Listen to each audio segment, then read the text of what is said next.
again, everybody, and welcome to the Hockey Show. I'm Paul, he's Horace, and as you can see, we're not in the studio where we normally are, but we are in beautiful downtown Tampa, Florida, which has been just an unbelievable host for the 2016 Frozen Four. Let me tell you, Paul, when we first heard Tampa, we said, well, sun and fun, but you know what? Is it really hockey? And you know what? We came down here, it is totally hockey. This city goes out of their way to put out a great show, and there's plenty of people here from North Dakota, from Michigan, from Minnesota, from New Hampshire. Every hockey fan in the world's down here, and this is the place to be at this time. Some of us even complained about coming to a warm weather city, but this has been unbelievable. Oh, they should have it here every year. Why wouldn't they? And if John Butchergrass has his way, they're going to have it here every 4 years.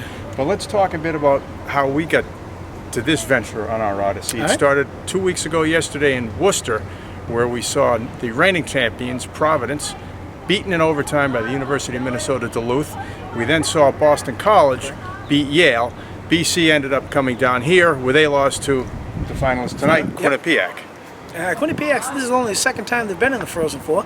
Last year they were in the finals and lost to Providence. But excuse me? Oh no, I'm sorry. They lost in the semis. And Providence took it last year, and Providence got knocked out earlier this year by BC. And Quinnipiac's got a strong team, and North Dakota came in this year. One of the favorites, I would think, Paul, from the West, and they beat Denver, and then they ended up playing Quinnipiac tonight. And you know, against Denver, Paul, they started out real strong, but then there were lapses. Everyone thought Denver was out of it. They were down two. Denver was up down 2-0. Denver came back. They tied the score, and we thought we were going to go into overtime. But there were times that North Dakota went 10 minutes without a shot on net. Quinnipiac, I think, can deal with that. Quinnipiac's a tough team. They put a lot of pressure on you. They're the big, strong bodies. They've got a real good shot. Well, Quinnipiac jumped all over Boston College early in that game. Correct. And that's what got them to the finals tonight. They've got one of the better goalies in college hockey, Michael Gartig. He's got the top winning percentage of any goalie in college hockey. Yes. And by the way, college goaltending is the most important position in all of sports. You'd say that anyway. And congratulations to Thatcher Demko, BC's goalie, who didn't win the Hobie, but he did win the Mike Richter Award. Yeah. And the Hobie was Tell us. Jimmy Vesey, Charlestown, Mass. Harvard. Well, North Reading too. He's got a couple of different talents. That's correct. He's your Hobie Baker winner. Also Kyle Connor, the freshman from Michigan, who had an outstanding year. Yes, he did. But let's go back to Quinnipiac and North Dakota tonight. Two great teams, two great programs. They both have the top winning percentages for teams. Also, both senior classes come in tonight with 109 wins. So that shows you the dominance that these kids have had over the past 4 years. Personally, I'm hoping Quinnipiac can do it. It's a New England team. They've never won it. North Dakota has a rich history. You know, why not spread the wealth a little bit? The story with Rand Pecknold is unbelievable. He's been there for the whole duration. Former math teacher, I think, who would drive 70 miles one way to the campus up in Hamden, Connecticut. That's right. And they had an aggressive president come in, an aggressive marketing campaign. I never knew where Quinnipiac was 15 years ago, but I sure know where it is now. Well, let me tell you, Quinnipiac wasn't on the map as far as Division I hockey was concerned, maybe even 7 or 8 years ago. Yeah. I mean, all of a sudden, and they came on strong, and they got the nod with the ECAC, and they've done well there. And you know what? They were #1 in the country all year. Where did that come from? And all of a sudden, they're playing #2 in the country. It's going to be a great event tonight. They're led by their forward, Sam Annis, a junior. North Dakota's led by the CBS line, which is Drake Kajula, Brad Bazer, and also Nick or Kyle Schmaltz. Collectively, they have a lot of game-winning goals. They had the game winner the other night, and this is a line that's going to have to be reckoned with. They are missing a player, Chad Johnson, I think his name is, second-line center. He is out, so first-year coach Brad Berry's going to have to juggle his lines around a bit to compensate for that loss. Well, you know, you talk about juggling the lines. I mean, there's depth on both teams. If somebody's out, somebody's willing to step up. You know, I mean, that's how you build a program. That's how it gets going. And you know, you start winning a few of these games, and all of a sudden, players want to go there, and that's what makes them that much better.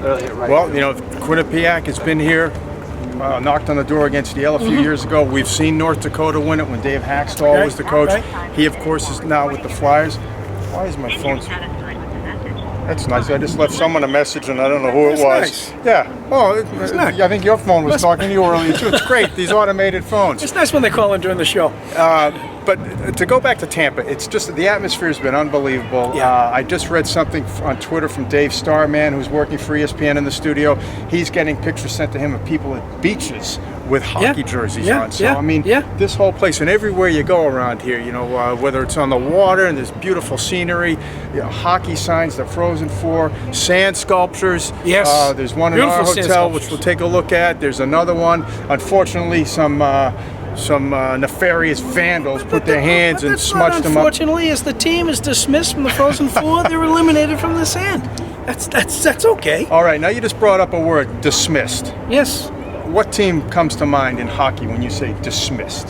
What do you mean? What Not playing anymore, maybe. BC? No, I'm talking same town. You mean big time hockey? Yeah. Boston Bruins. Yep. I think I hear the fat lady singing. Hold on. She was warming up earlier. Yeah. The Bruins lost today to Ottawa. Yep. They closed the season out 2-8-1, which is not the way you want to try to attempt to make the playoffs. And two of those wins help.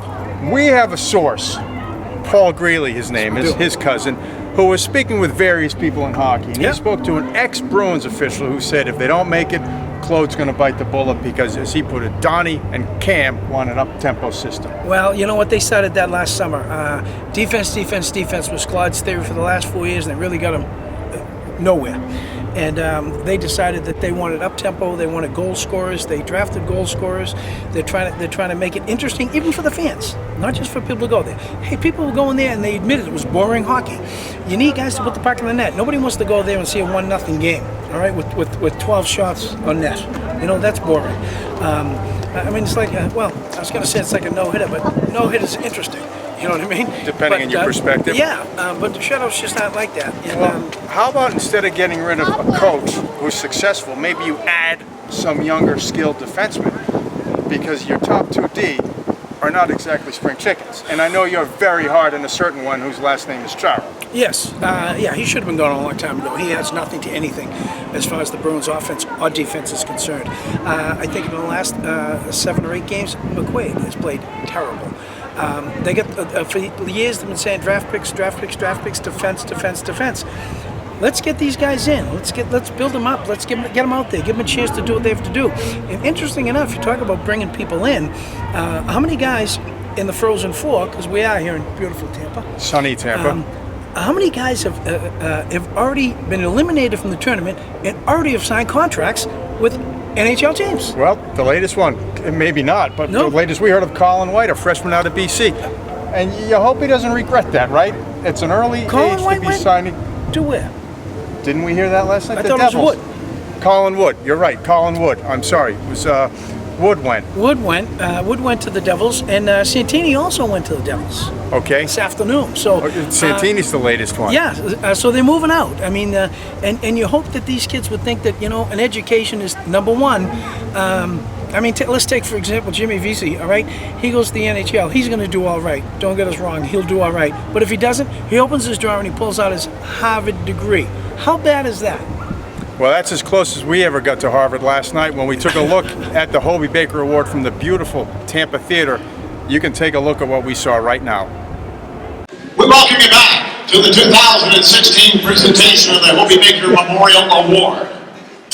Here at the Tampa Theater, this is a great building. I just love looking at this historic facade, and it's great to see that something like this can stand for 90 years now here at the Tampa Theater. Well, each year, the Hobie Baker Award has a brand new chairman, and I'd like to bring up to the stage right now. Our chair for 2016 is Chris Bunnell.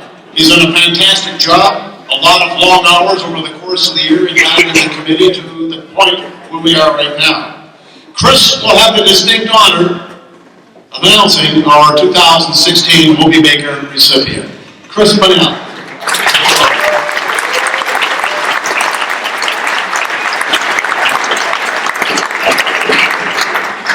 Thank you, Wally. And welcome to our 3 finalists collectively for the Hobie Hat Trick. General Milley, distinguished guests, and those joining us being the NHL Network. On behalf of the Hobie Baker Memorial Administration and Committee, welcome. To my wife Joni and our children, thank you for taking on this opportunity as we have every other step in life, and that is together. Since our founder, Chuck Bard, and members of the Decathlon Athletic Club first established the Hobey Baker Memorial Award in 1981, it has served to recognize the top NCAA men's ice hockey player in the nation. The fraternity of past recipients, from Neil Broughton of Roseau, Minnesota, to Jack Eichel of Boston, Massachusetts, has and continues to set the bar high, both in their hockey careers and life pursuits. Growing up in Hockey Town, USA, no gentleman, not Detroit or Boston, but the original one in Warwick, Minnesota, I was fortunate to know, learn from, and witness many great hockey players and feats of excellence on the ice. I know that the skills necessary to excel in our sport are molded through endless hours on backyard rinks, rivers, or ponds, and ice arenas tucked way off the beaten path. You likely have skated well before dawn and into the late hours of the evening. You've traveled hours by car or bus in order to play a 2-hour game, only to turn around and make the trip home. I'm sure you've seen your share of 2-star motels and roadside restaurants, but you persevered for the love of the game of hockey. You've earned your place on this stage with your highlight reel plays, community engagement, and genuine interest in your teammates and the schools you represent. You have created and witnessed many moments of excellence that we refer to as Hobey moments. Yet the true measure of a Hobey man may well come when the spotlight fades and no one is watching. To truly model the values that are the legacy of Hobey Baker, you will focus on the following attributes: teamwork, dedication, integrity, humility, scholarship, and strength of character. As I was reviewing your individual accolades, speaking with coaches, officials, and fans of college hockey, it was readily apparent that you do embrace the legacy of Hobey Baker. But I would challenge you to make these attributes a lifetime pursuit. Tools that you will focus on, sharpen, and ultimately use as a framework throughout your life. With the same zest that you focus on your hockey skills, skating, shooting, passing, and stopping shots. Hobey Baker was given many gifts, and history tells us that he made the most of them, even though he was not given the gift of time. My sincere hope for each of our 3 finalists is that you will have the opportunity to hone and exemplify those values for many years to come. This group of young men, Jimmy Vesey, Thatcher Demko, and Kyle Connor, collectively our 2016 Hobey hat trick, did not arrive at this point without the support and sacrifice of their families, friends, coaches, and last but not least, teammates. I know that you recognize these contributions, but I wanted to highlight them as I leave you with a challenge. At a formative time in my life, a good friend and mentor challenged me with a quote attributed to former Illinois Wesleyan President Minor Myers Jr. Go into the world and do well, but more importantly, go into the world and do good. By following that simple phrase, you will capture the essence of Hobey Baker and the memorial award named for him. At this time, I would invite Price Waterhouse Cooper partner Scott Berman to please bring me the envelope.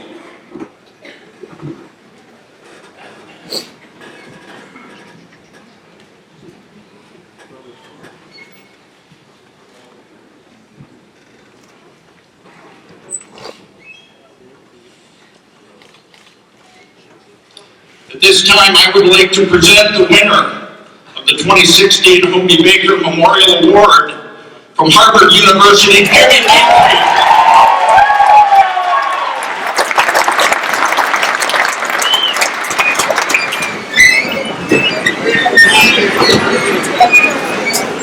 First off, I'd just like to congratulate Todd and Thatcher on their outstanding seasons this year. I've seen both of these guys play, and either one of them could be standing where I'm standing right now, so congrats to you guys on your season. Second, I'd like to take a moment to thank the Hobie Baker committee for selecting me as this year's winner. It's definitely a huge honor, and definitely joining a league company as well. Anytime an individual receives an award like this, it's clear that they didn't get here by themselves, and I think I'd like to take right now to offer thank yous to a lot of people who helped me get to this point. First to my family, my parents, my brother Nolan, and my sister Kylie, for all their love and support, and being the best friends I could ask for throughout my hockey career. Also to my extended family, thanks for supporting me along the way, and thanks for always having a crowd at my home games. Next, I owe thank you to my coaches, Coach Donato, Coach Pearl, Coach Rassi, and Coach Eklund. Thank you for giving me the great chance to play for Harvard. It's been a blast, and I'm sad that it's over. Also, I owe a huge thank you to the entire Harvard community for supporting me through my career, and especially to all those who come out to our games and support our team. Lastly, I wouldn't be here without my teammates, especially my line mates, Kyle Criscolo and Alex Kerfoot, who I've played with for the last 2 seasons. I've got a lot of the spotlight the last 2 years, and those guys took a back seat and never complained once. And my teammates are my best friends, and I've had a great 4 years with those guys. It's been a great weekend in Tampa for the Frozen Four, and tomorrow's championship should be a great ending, so good luck to Quinnipiac and North Dakota. Thank you. So that was a look at what we saw last night, the Hobie Baker Award. We've been to several of them, and interesting point, interesting fact is, on the plane going down to Tampa Wednesday, we had some of the Veazey family members with us, so it was pretty funny. There was a little kid in front of me, and I was half asleep, and I hear, Jimmy Veazey for Hobie Baker, Jimmy Veazey for Hobie Baker. And the story with Veazey, as I'm sure everybody knows, is he was drafted by the Nashville Predators.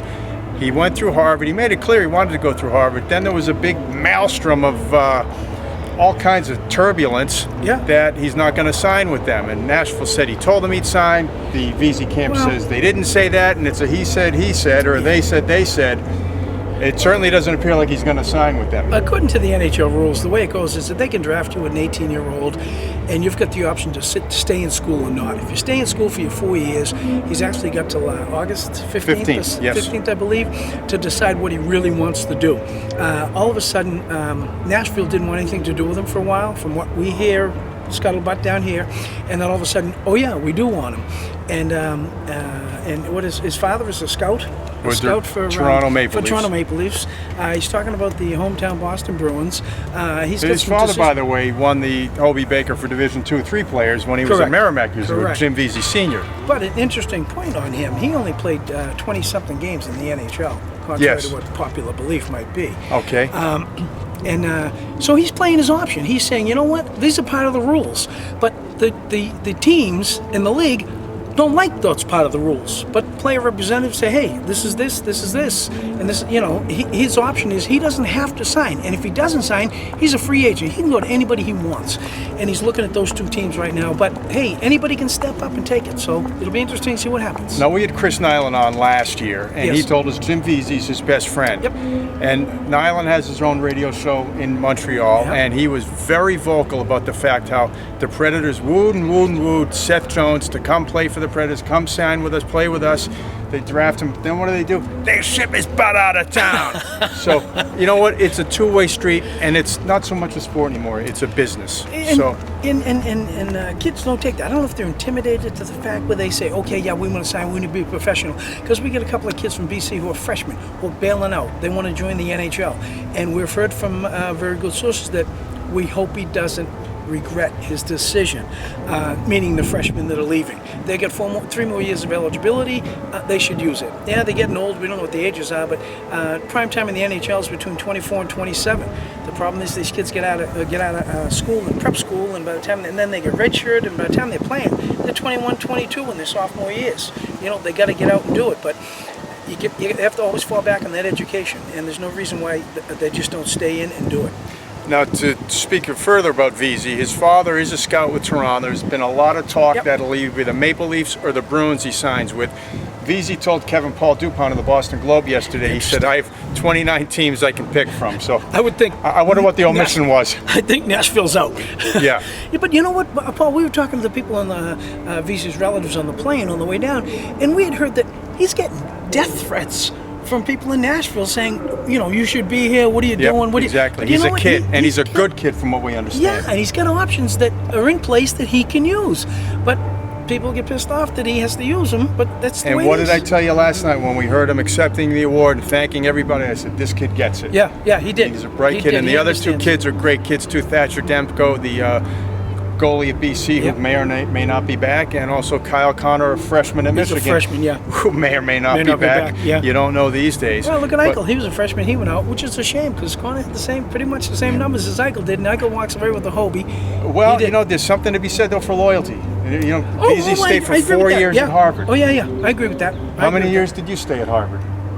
An afternoon.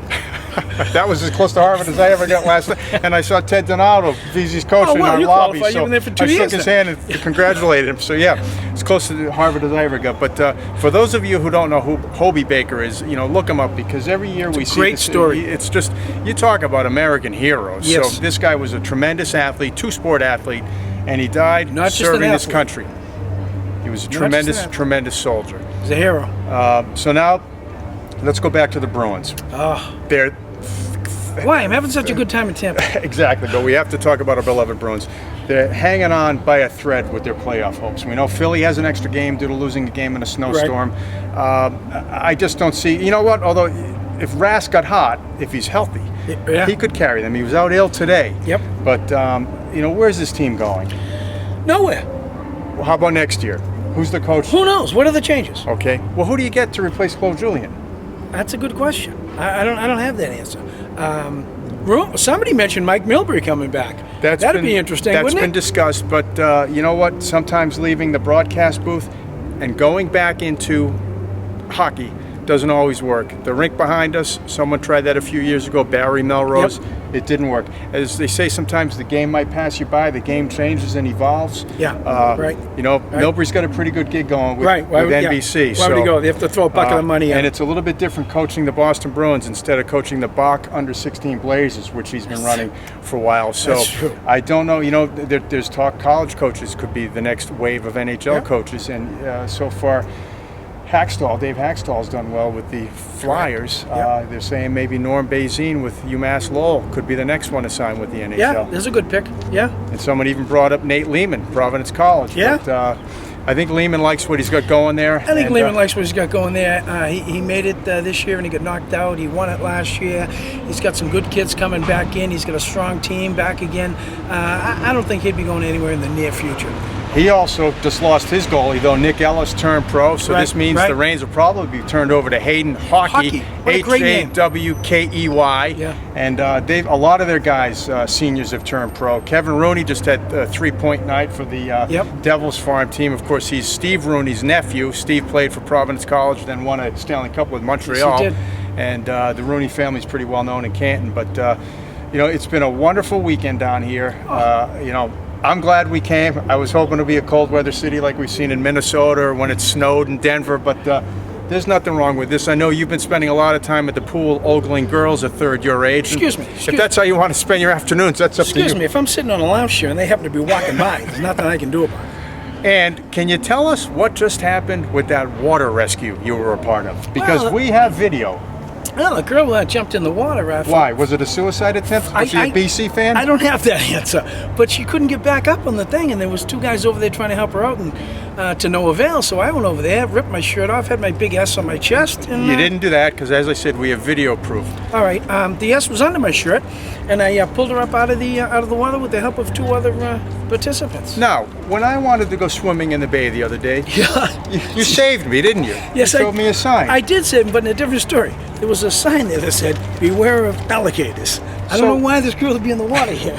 There are no signs over here, though. Maybe they can't cross a certain line in the So bay. you think alligators can read the signs then? Maybe, but I mean, you risked your life to save hers. No, I don't That's think I- that's I don't- commendable. I don't think That's I risked it. I helped her. very Hobie Baker-like. Hello, girls. There he goes again. One on the left might be half his age. Too old. Too old. Let's take a look at a few fights because that's what we always do. Then we're Yes, going to we come back to wrap this up because it's getting hot here in Tampa. Yes, it is. Going now, Ferraro is going to have a go, and he gets the last laugh on McCormick, who went in just firing away, and Ferraro's not done.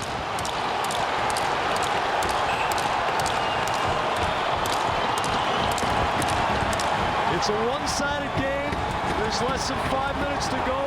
Is there an instigator? Because if there is, there's going to be some money exchanged as well.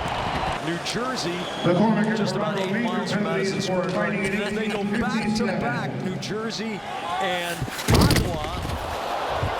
And Durzinski with a pretty nasty intentional hit right between the 8 and the 6. And now Neal squares off, and he wants McQuaid no matter what. I think McQuaid just wants to wrestle this one out. Now he's going to drop. There they go. Rock'em sock'em robots.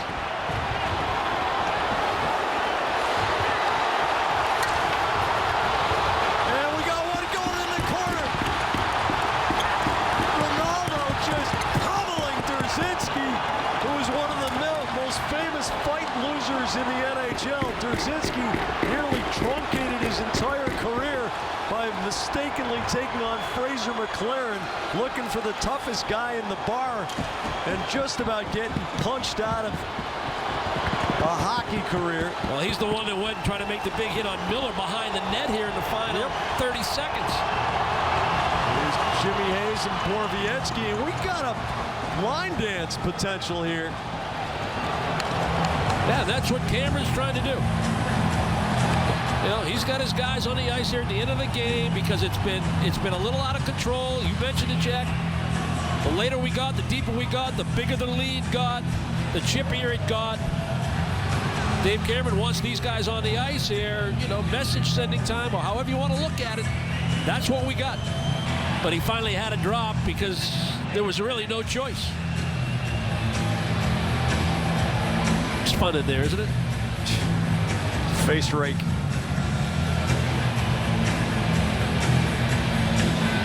A little one-sided here with Ronaldo. Had that little shot when he was down. Well, that's really the only highlights of this season for Bruins fans if you want to see fights. Let's close by talking first about the Boston Bruins. Who knows what's going to happen with the playoffs? It really depends on what Philly does at this point. Well, right now it's out of their hands. They, like you said, 2 out of 11. All they had to win was two of those. 2-8-1 in their All last they had 11. to do was win 4 of them. A point today. Yeah, a point today would have been all right. And Detroit ends up beating New York, and now Philly's got a game in hand, so they could be out. Well, I do hope this. If Claude Julien is not going to be the coach, I hope he finds out sooner than later. I hope they don't let him know at September 15th when jobs are going to be filled, because he deserves better than that. Correct. And they do need to revamp this defense. Maybe Jimmy Vesey's going to be on this team, but you know, where? Third line center? Well, you know what? There was talk about Jimmy Vesey. He didn't want to go somewhere and have people think that he was going to be the savior. He just wants to go and be a hockey player and do well and let the chips fall where they may. There's enough pressure on any freshman coming in anyway, never mind a hometown boy coming into the Bruins, and he's supposed to be the savior. It doesn't work that way. It just doesn't work. As far as the Bruins are concerned, who would they have? They'd have either Tampa Bay or Detroit. Possibly, yeah. Right? How far are they going to go with either one of those? Who knows? At least it wouldn't be Washington and Braden Holtby, who they haven't beaten since Richard Nixon was president. That's a bit of exaggeration. Let's talk about tonight. I'm rooting for Quinnipiac. I think they can beat these guys. I mean, there's a reason they were number one for so long, Right. and there's a reason they've won 32 games this year, whatever it is now, 33. Let's be realistic. They were number one all year. They won a lot of games. They're in the ECAC. There's a lot tougher teams that North Dakota played. Okay, and you go by wins and losses, not by caliber of play. I do think they have a chance of beating them. I'm rooting for them because North Dakota's been there so many times. And you know what? It's nice for the other guy to come in, and it can only help their program to help them get better. Okay, we will have predictions in a minute. I'd be remiss, though, if we didn't bring up some sad news. A guy we met throughout the course of traveling to the Frozen Fours, Butch Mousseau, a linesman out in the western part of the country. He was involved in an accident last month during pregame warm-ups at one of the tournament games. The referees and linesmen didn't wear their helmets then. He struck his head. Ultimately, there were problems with, he was in a coma and bleeding on the brain, and he passed away. He leaves behind a wife and 4 children. If you want to help out the family, look on the information on the bottom of the screen. That can, but he was always a gregarious, outgoing guy. He was the first, I think, Native American to be a college hockey official, and beloved by people all over the world of hockey. We met, we're not supposed to be close to NCAA officials. They kind of keep them huddled out of the way, and they usher them in and usher them out. But we had met him once down there in St. Louis. I think we first met him. He was a great guy. And after that, he always gives us the big hello and the whole deal. And just a great guy. And when I heard it was him, you know, I heard that the AHL ref went down, and then a day later I heard it was him. And I just couldn't believe it. He's just a great guy. And it's always the good guys. It's the way it is. Tremendous shame, and we wish nothing but the best for his family going forward. True. On a lighter note, tonight I'm going to go with Quinnipiac. I think, you know, they're undefeated in their last 6 games, so hopefully they can get to number 7 and, you know, finally get to the hill. You know, this is a school located at Sleeping Giant State Park in Hamden, Connecticut, so maybe the Sleeping Giant sleeps no more. Maybe they ascend to the top of the mountain in the world of college hockey. My money's on the Bobcats. Yeah, by how many? 2 goals. 3-1, you saying? I didn't say that. 2 goals. What are you saying? 8-6? Could be 4-2. I'm going to Quinnipiac also as well in a tight one. All right, well, folks, that's going to do it for us from beautiful downtown Tampa. He's Horace. I'm Paul. Remember, good things happen when you go to the net. You don't mind if I catch a little sun here, do you?